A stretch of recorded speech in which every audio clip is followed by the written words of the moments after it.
ஒரு அழகான வீதி. வீதினா தெரியும் இல்லையா, தெரு. அந்த தெருவில் அந்த வீதியில் ஒரு வசதியானவர் இருந்தார், நிறைய செல்வங்கள். அதே தெருவில் ஒரு செருப்பு தைக்கிறவர் கோப்லர் அவர் இருந்தாங்க. எல்லாம் செருப்பு அழகாக தைப்பார். ரெண்டு பேருமே தீவிர கண்ணன் பக்தர்கள், விஷ்ணு பகவானுடைய பக்தர்கள், கண்ணனுடைய தீவிர பக்தர்கள், கிருஷ்ணருடைய பக்தர்கள். கிருஷ்ணா கிருஷ்ணா அப்படின்வாங்க. குறை ஒன்றும் இல்லை மறைமூர்த்தி கண்ணா, குறை ஒன்றும் இல்லை கண்ணா, குறை ஒன்றும் இல்லை கோவிந்தா. கண்ணுக்கு தெரியாமல் நிற்கின்றாய் கண்ணா, கண்ணுக்கு தெரியாமல் நின்றாலும் எனக்கு குறை ஒன்றும் இல்லை. அப்படி ஒரு குறை இல்லாமல் அந்த கோப்லர் வாழ்கிறார். காலையில் எழுந்து பூஜை பண்ணாமல் அவர் என்ன பண்ண மாட்டார், தொழிலில் தொடங்க மாட்டார். அப்படி ஒரு பக்தி கிருஷ்ணன் மேலே. எப்போவே பக்தி நல்ல விஷயத்துக்கு கொண்டு போவோம். பக்தி இல்லாதவங்க ஒழுங்கினமான பாதைக்கு போவாங்க. ரொம்ப தெய்வ பக்தி இருக்கவங்க பெற்றவங்களை காப்பாற்றுவாங்க. ரொம்ப தெய்வ பக்தி இருங்க ஒழுங்காக படிப்பாங்க.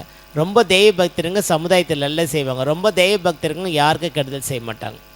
நீங்கள் பார்த்தீங்கன்னாவே தெரியும். அப்படி ஒரு பக்தி அவருக்கு. ஆனால் அவருக்கு செல்வம் கம்மியாக இருக்கலாம், ஆனால் மனசு அவ்வளோ நிம்மதியாக இருக்கும், ரொம்ப நிம்மதியாக இருக்கும். அதே மாதிரி இன்னொருத்தர் பெரிய வசதியானவர் சொன்னேன் இல்லையா, அவருக்கும் நிறைய செல்வங்கள் இருக்கும். அவரும் சாமி நிறைய கும்பிடுவார். ஆனால் அவருக்கு மனசு அந்தளவுக்கு நிம்மதி இருக்காது. ஒரு மனசு எப்பவுமே சலனத்திலேயே இருக்கும்.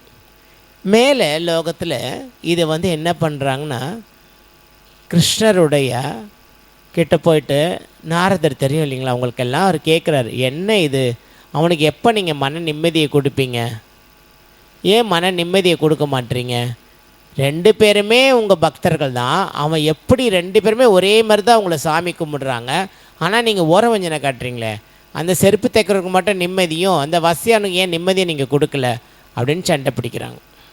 சரியா? அப்போது சரி, உங்களுக்கு இவ்வளோ தானே, போய் நான் சொல்கிற ஒரு விஷயத்த அந்த பணக்காரர்கிட்டையும் கேளுங்க, நேராக போயிட்டு அந்த ஏழைக்கிட்டையும் கேளுங்க, அந்த செருப்பு தைக்கிறக்கிட்டையும் கேளுங்க, அந்த பதிலை வச்சு உங்களுக்கு எல்லாமே புரியும் அப்படின்னு சொல்கிறார். சரி, அந்த கொஷினை கேட்டுட்டு நேராக கேட்குறாரு. பணக்கார பார்க்குறாரு. ஏன்பா என்னை அனுப்பிச்சது யார் தெரியுமா, யார் அனுப்பிச்சாங்க அப்படின்னு கேட்குறாரு. மேலே நீ டெய்லி வணங்குறியே கிருஷ்ண பரமாத்மா, அவர் தான் அனுப்பிச்சார். அவர் இப்போ என்ன செய்கிறாரு உனக்கு தெரியுமா? தெரியலையே. அவர் என்ன செய்வார்னு தெரியலையே. அவர் என்ன செஞ்சுட்டு இருக்கார் தெரியுமா? ஊசி இருக்குல்ல, ஊசி, அந்த ஊசியில் ஒரு ஓட்டை இருக்குல்ல, ஓட்டை, அந்த ஓட்டை வழியாக யானையை நுழைக்கிறாரு அப்படின்றாரு. ஊசி வழியாக யானையை நுழைக்கிறாரா? அது எப்படி முடியும்? ஊசியில் எப்படி யானையை நுழைக்க முடியும் அப்படின்னு சொல்கிறார். சொன்ன உடனே அதை கேட்டுட்டு சரிப்பா நான் கிளம்புறேன் அப்படின்ட்டு அவர் கிளம்பி அந்த செருப்பு தைக்கிறவங்கிட்ட வரார். என்னை யார் அனுப்பிச்சாருக்கு தெரியுமா? யார் அனுப்பிச்சாங்க? எல்லாம் வரல கிருஷ்ண பரமாத்மா. ஐயா சாமி அனுப்பிச்சாங்களா? என் பகவான் கிட்டேருந்து நீங்கள் வரீங்களா? அவருக்கு ரொம்ப குஷி சந்தோஷம். சொல்லுங்கள் ஐயாண்டார், இப்போது பகவான் என்ன செஞ்சிட்டு இருக்கார் தெரியுமா அப்படின்னு கேட்குறாரு. தெரியலையே. பகவான் ஒரு ஊசி இருக்குல்ல, ஊசி, அந்த ஊசியில் என்ன பண்ணுறாரு, யானையை நுழைக்கிறாரு அப்படின்னு. இதில் என்ன அதிசயம் இருக்குது?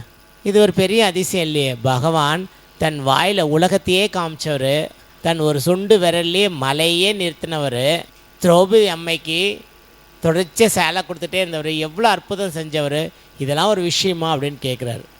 அப்படியே அந்த பதிலை கேட்டு நேராக போய் கிருஷ்ணர்கிட்ட போய் சொல்கிறாங்க, நாரதர் நான் ரெண்டு பேரையும் பார்த்தேன், ரெண்டு பேர் சொன்ன பதிலும் கேட்டேன். அப்போ கிருஷ்ணர் சொல்கிறார், உனக்கு புரிஞ்சுதா? புரிஞ்சுது, நீங்கள் சொல்லுங்கள் ஏனேன்றார். அவன் பகவானை முழுமையாக நம்புகிறான். அவர் டெய்லி சாமி கும்பிட்டா கூட, டெய்லி என்னை கும்பிட்டா கூட அவனுக்கு முழுமையான நம்பிக்கை இல்லை, அதனால் அவனுக்கு நிம்மதி இல்லை. ஆனால் இவனுக்கு அவன் கொஞ்ச நேரம் சாமி கும்பிட்டாலும் முழுமையாக பகவான்கிட்ட சரண்டர் ஆகிட்டான், முழுமையாக பகவானை நம்புகிறான், அதனால தான் அவனுக்கு நிம்மதி கிடைக்குது. வாழ்க்கையில் ஞாபகம் வச்சுங்க, சந்தேகம் எங்கே வருதோ அங்கே நம்மளுக்கு தோல்வி வர ஆரம்பிச்சிடும். நீங்கள் கூட படிக்கும் போது ஒரு கொஷின் ஆன்சரை என்னால் முடியுமா இது இவ்வளோ பெரிய கொஷினாக இருக்குன்னு நீங்கள் உங்களை சந்தேகப்பட்டால் கடைசி வரைக்கும் அந்த பிக் கொஷின் உங்களால் படிக்கவே முடியாது. நம்பிக்கை, ட்ரஸ்ட். நம்மளை சுற்றி கடவுள் இருக்கார், கடவுள் நம்மளை கவனிச்சிட்டு இருக்காரு நம்ம முழுமையாக நம்பினோம்னா நாம் தப்பும் செய்ய மாட்டோம், அடுத்தவங்களுக்கு தப்பையும் சொல்லித்தர மாட்டோம். அந்த பாதையை கற்றுக்கோங்க. இந்த கதையிலேருந்து நீங்கள் என்ன கற்றுக்கணும்? முழுமையாக சாமியை நம்பணும், முழுமையாக உங்களை நீங்கள் நம்பணும். Once again, may Lord Muruga bless you. Bye from your lovable Papa. I'm not only your Papa, I'm your mom and I'm your close friend. Thank you.